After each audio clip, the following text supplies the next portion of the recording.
I never thought a single joke could change the course of my life, or the fate of a civilization I hadn't even known existed. But that's exactly what happened that day, under the twin suns of Zerythia. I had been sent on what was supposed to be a routine scouting mission. The United Earth Coalition had identified a promising sector near the outer rim of the Varkon expanse.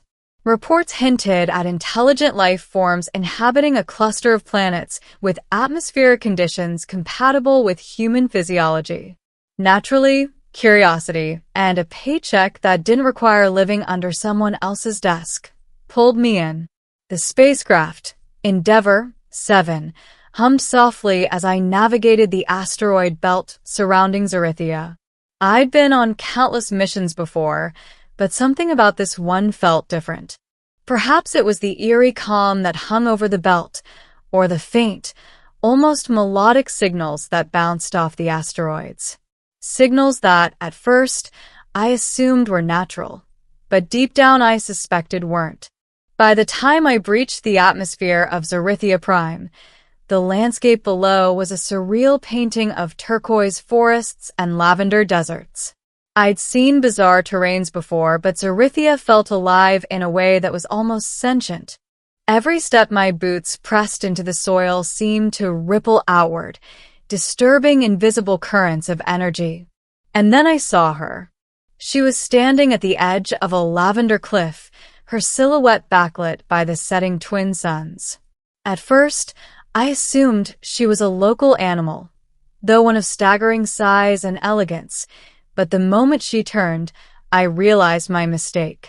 Her skin shimmered with a metallic sheen, reflecting the suns in hues of rose gold and silver. Her eyes were deep pools of liquid violet, flecked with sparks of gold, and her long hair floated as if suspended in water, even though the air was perfectly still.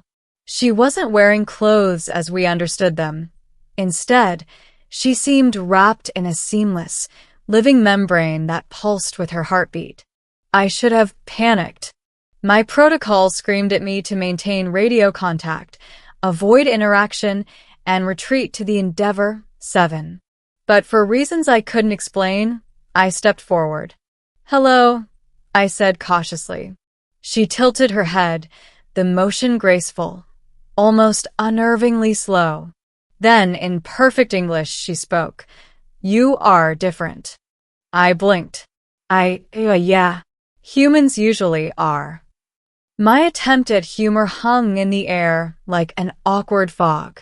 She laughed. The sound was like wind chimes caught in a gentle storm, delicate yet resonant. "Different indeed. I have not met your kind in thousands of cycles." I grinned, emboldened by her apparent curiosity. "Well, we humans like to think we're special.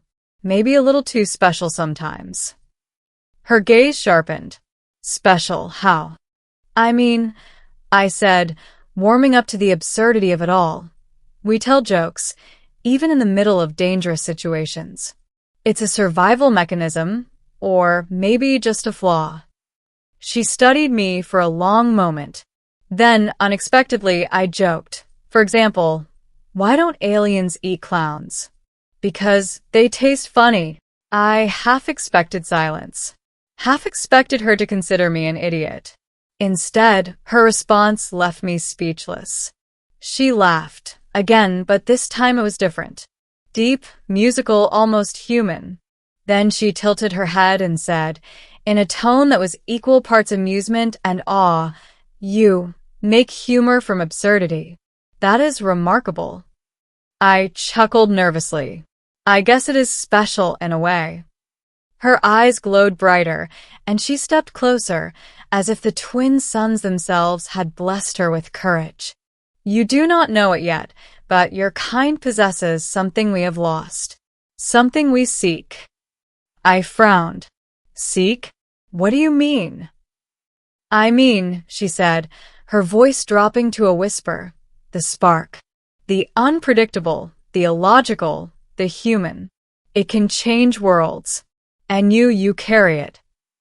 I laughed again, but this time there was no humor in it, just disbelief. You're saying a joke, me being dumb, basically can change your civilization?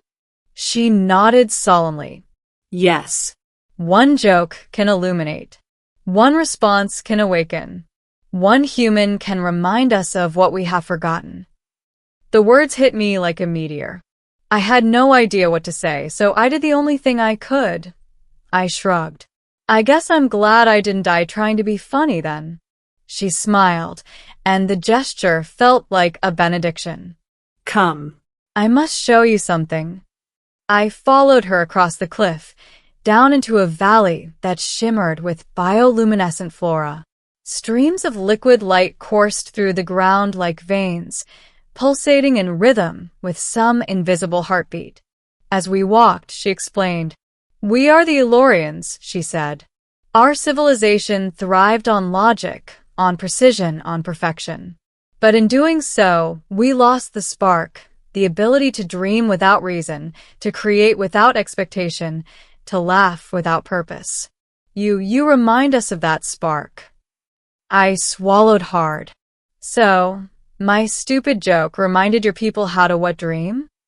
She laughed softly, a sound that made the valley itself seem to breathe. "Not just dream, to live fully, to embrace chaos, unpredictability, and hope. To remember that life is not merely to be survived, but to be experienced." We reached a central chamber of some sort, a massive crystalline structure that seemed grown rather than built.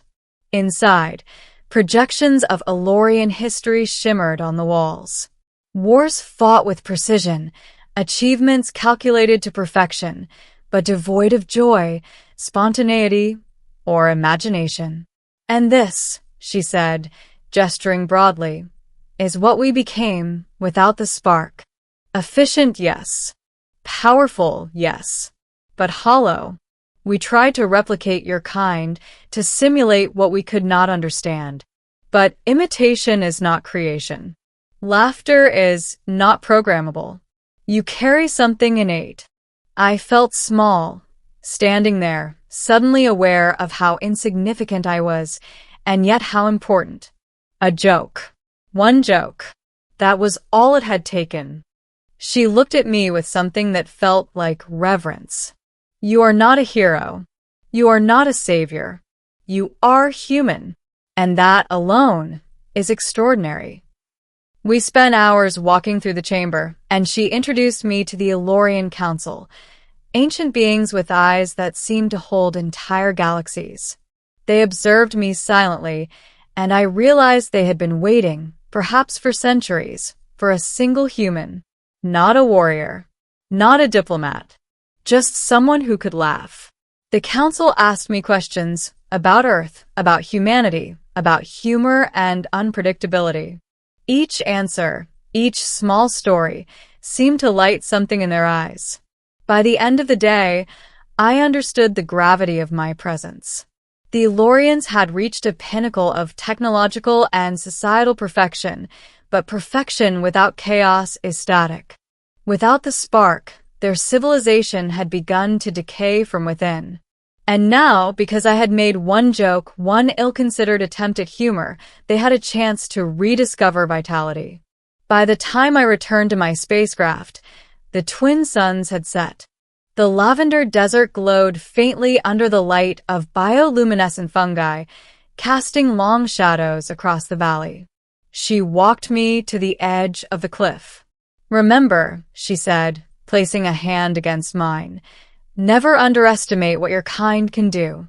Even small actions, even small jokes, can resonate across stars and cycles." I nodded, still dazed. I'll remember." She smiled, a final gesture before she vanished into the violet night. I watched her disappear, feeling the weight of something I had never anticipated. Hope. Back aboard the Endeavour 7, I transmitted a full report to Earth. Scientists would likely dismiss much of it as hallucination or exaggeration. Perhaps they were right, but deep down, I knew the truth. Humor, unpredictability, And the spark of humanity, small as it may seem, had the power to change the universe. Weeks later, the first transmissions from Zerythia reached Earth. The Elorians had begun to experiment with art, music, dance, and laughter.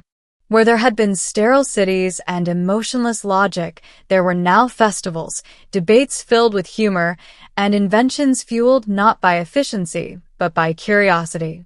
The reports were bewildering. How did this happen? The scientists asked. Who inspired these changes? I didn't say a word. I just smiled and wrote in my personal log. One joke, one human, one response. That was all it took. Months passed, and I often wondered if I would ever see her again. Then, one evening, as I was observing Earth's sunset from the observation deck, a message arrived. It was not from any known human source. You are always welcome, human. The spark must never be lost. I leaned back in my chair, feeling the enormity of the universe, and for the first time in a long while, I laughed. Not a joke. Not a punchline. Just pure, unrestrained human laughter. Because I had learned something the Elorians had forgotten. To be human is to be unpredictable, to be alive, and to carry the power to change worlds without ever trying. And sometimes, all it takes is one joke. Weeks passed, and the first transmissions from Zerythia reached Earth. The Elorians had begun to experiment with art, music, dance, and laughter. Where there had been sterile cities and emotionless logic, there were now festivals, debates filled with humor, and inventions fueled not by efficiency, but by curiosity. Their message was simple but profound. The spark has returned. Scientists were baffled. How did this happen? They asked, poring over data that showed cities transforming almost overnight. Who inspired this change? I didn't say a word. I just smiled and wrote in my personal log. One joke, one human, one response. That was all it took. Months went by, and life on Earth carried on, oblivious to the quiet revolution on Zerythia. But I could feel it, through the deep space transmissions, the subtle shifts in energy, and the new patterns emerging in the cosmos itself. The Elorians were no longer just observers of the universe. They were participants, creators, dreamers. Then, one evening, as I watched Earth's sun dip below the horizon from the observation deck of Endeavour 7, a message arrived. It wasn't from any human source. The text appeared in a language I somehow understood. You are always welcome, human. The spark must never be lost. I leaned back in my chair, feeling the vastness of the universe press in from all directions, and for the first time in months, I laughed. Not a joke, not a punchline, just pure, unrestrained human laughter. That laughter resonated through the ship's hull, bouncing across space, and I imagined it reaching the Elorians, flowing into their cities, lighting up their eyes, warming their hearts. I realized something profound. It wasn't the joke itself that mattered. It was the courage to act, the willingness to share a piece of yourself, the spark of humanity that refuses to be confined by logic, fear, or expectation. And in that moment, I understood my place in the universe. Humans are fragile, fleeting, and unpredictable, but that is precisely what makes us extraordinary. Where civilizations may fall into the trap of perfection and predictability, we can illuminate the darkest corners of existence with humor, hope, and imagination. I closed my eyes and envisioned Zerythia again, the twin suns casting long shadows across the lavender desert. I saw her, the alien woman, smiling as she moved through the streets of her transformed civilization. She had told me once that I reminded her people of the spark. I realized now that she, too, had rekindled something in me, the reminder that even the smallest actions can echo across galaxies. I whispered to the cosmos, almost as a promise, I will never forget this. I will never stop being human. And as the stars twinkled outside the viewport, I laughed again. This time it was not alone. Somewhere out there, across the light years, countless beings joined in, laughing, dreaming, creating. A symphony of life, unpredictability, and hope. The spark was alive. And so was humanity. One joke had started it all. One response had awakened them. And I knew, with certainty, that the universe would never be the same again. Because sometimes, all it takes to change the course of civilizations is one human being willing to be just